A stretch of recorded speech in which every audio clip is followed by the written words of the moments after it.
ওখানে শক্তি কাজ হয়নি, ওখানে পাওয়ার কাজ হয়নি, ওখানে রাষ্ট্রীয় ক্ষমতা ক্ষতি থেকে রক্ষা করতে পারেনি। ক্ষতি থেকে রক্ষা করতে পেরেছিল যাদের যে গুণ, যে বৈশিষ্ট্যের কারণে, সেটাই ছিল অত্যন্ত কঠোর এবং নির্ভেজাল ঈমানদার হওয়ার কারণে। একটু বলেন না সুবহানাল্লাহ। চলেন আমি একদম সব বাদ দিয়ে শেষে চলে আসছি।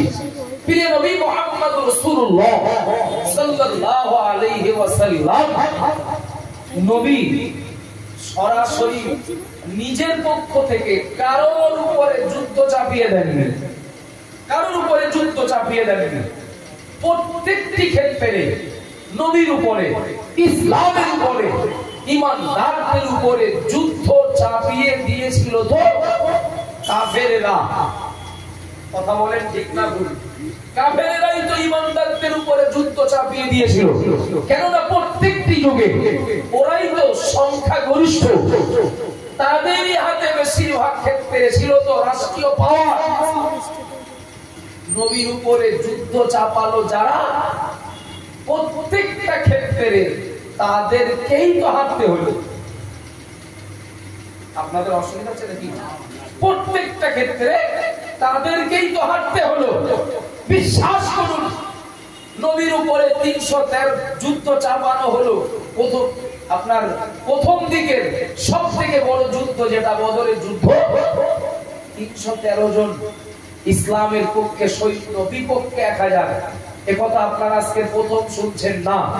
আজকে বলার মতো উপযুক্ত পরিবেশ এবং সেই মজলিস বলেই বলছি, কিছু নিতে হবে এর থেকে। 313 জন সৈন্যের উপরে যুদ্ধ চাপালো 1000 সৈন্য। হারলো কারা? কাফেরেরা। জিতলো কারা? ঈমানদারেরা। কিসের বলে জিতলেন? লাঠির বলে, বন্দুক, পিস্তল, কামানের বলে, অনেক তীর ধনুক ঘোড়া ছিল তাই না। এখানেও মহান আল্লাহ পাক রব্বুল আলামিনের কোরআনের ওই সূরা আসরের আল্লাহর দেওয়া প্রতিশ্রুতি বাস্তবায়ন। বদরের যুদ্ধে সাহাবায়ে কেরামেরা নগদে পেয়েছিলেন না পাননি? একটু কথা বলেন না বাবা। ফের ওহদের যুদ্ধে একই, খন্দক, খায়বার, যত যুদ্ধ হয়েছে প্রত্যেকটা যুদ্ধের সূচনা করেছিল, চাপিয়ে দিয়েছিল কাফেরেরা। মনে রাখতে হবে। কিন্তু তারা সংখ্যায়, শক্তিতে, রাষ্ট্রীয় পাওয়ার হাতে থাকতেও ওরা বলো জিততেও পারেনি, টিকতেও পারেনি। কেননা জমিনটা আল্লাহর। এ জমিনে মহান আল্লাহ পাক তাদেরকেই চরম ক্ষতি থেকে রক্ষা করার প্রতিশ্রুতি এবং সুসংবাদ দিয়েছে, যাদের ভিতরে প্রথম গুণ থাকবে যারা ঈমানদার। সুবহানাল্লাহ বলেন, একটু খুশি হয়ে বলেন না।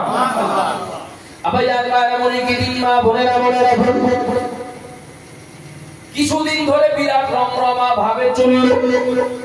আপনারা যারা ভাববেন না আমি অপ্রাসঙ্গিক কথা আলোচনা করছি, ও বাবা দিদা ভাইরা মনে রাখুন, আপনার সুপ্রিম কোর্টে ওয়াকফ আইনের উপরে যে আইনটা পাস হলো বাবা, সারা দেশ জুড়ে এখনো অনেক জায়গায় আন্দোলন চলছে।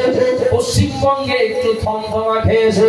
বিশ্বাস করুন, সারা ভারতবর্ষের হিসাব যদি করি, 100র ভিতরে আমরা কলেমা পড়া মানুষ বা ঈমানদার আমরা হলাম 14 জন। ও বাবা জিরা ভাইরা, বাকিরা সবাই আলা অন্য, অর্থাৎ যারা ঈমান বিরোধী, ইসলাম বিরোধী, অন্য ধর্মের মানুষ। আপনাদেরকে জিজ্ঞাসা করছি, প্রত্যেকটা যুগের মানুষেরা, বিশেষ করে যারা ঈমানদার মুসলমান, তারা কঠিন কঠিন পরীক্ষায় পড়েছেন কাফের বেঈমানদের দ্বারা। সে আদম নবীর জামানা থেকে শুরু হয়ে আসছে, আদম নবীর জামানা থেকে চলে আসে। প্রত্যেকটি জামানায়, প্রত্যেকটা যুগে ঈমানদারেরা কাফেরদের দ্বারা পরীক্ষায় পড়েছেন। ঠিক বলছি না ভুল বলছি? ও বাবাজিরা, ভাইরা, মনে গেদিন আল্লাহ পাক রব্বুল আলামিন কোরআনে স্পষ্ট জানিয়ে দিলেন, ওয়া মা আরসালনাকা ইল্লা রাহমাতাল লিল আলামিন। দুনিয়ার মানুষ মনে রাখো, আমি আল্লাহ পাক আমার নবী মুহাম্মদ রাসূলুল্লাহকে শুধু মানুষের জন্য নয়, শুধু মুসলমানের জন্য নয়, তাম দুনিয়ার সৃষ্টিকুলের জন্য আমি আল্লাহ আমার নবীকে রহমত করে প্রেরণ করেছি।